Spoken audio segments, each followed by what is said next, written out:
आज भटली को आसबार सुजोग मिलला। प्रथमे तो आज श्याम बाबा दर्शन कली सहित दधि दधि बाबन बाबा दर्शन कलु। आते सुंदर गोटे माहौल भितर आज ये तंतशाला गोटे ग्रांड इनागुरेशन है तो बहुत खुशी लगे जे असंख्य लोक ये आज थे समस्त भल पाइबा सहित स्वागत कले।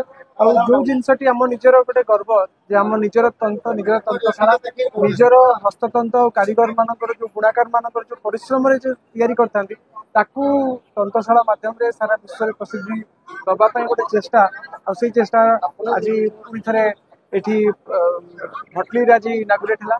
आगुरी अनेक जगह सुंदरगढ़ है कि बरगढ़ है तार सक्सेस आम देखीचु। और भटली महाप्रभु को प्रार्थना करूँ माँ समली को प्रार्थना करूँ जे ये बहुत भल भाव आगे बढ़।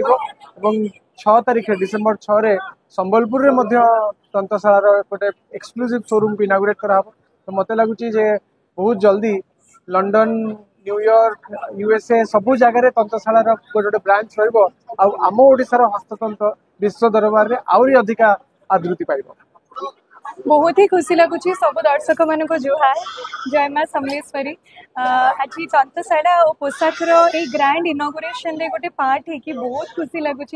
ता छड़ा पश्चिम ओडिशार आ भटलीर सब एते सुंदर एते स्नेही सब दर्शक मान सहित देखा हबार जो सुजोग मिली सतरे हृदय बहुत बहुत खुशी लगुच।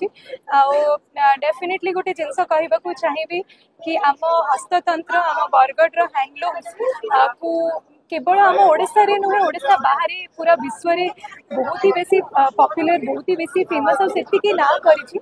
निहाती भावे मु चाहिए कि आमर ये तंत्रशाला रे जो तीन त्रिमूर्ति अच्छी जगा भाई जग्गू भाई चक्का भाई जग्गू भाई और चक्का भाई को बहुत धन्यवाद जणेबी कि तंत्रशाला रे एटा 3rd आउटलेट खोली बहुत जल्दी संबलपुर भी गोटे नुआ आउटलेट खोलने को जाऊँगी।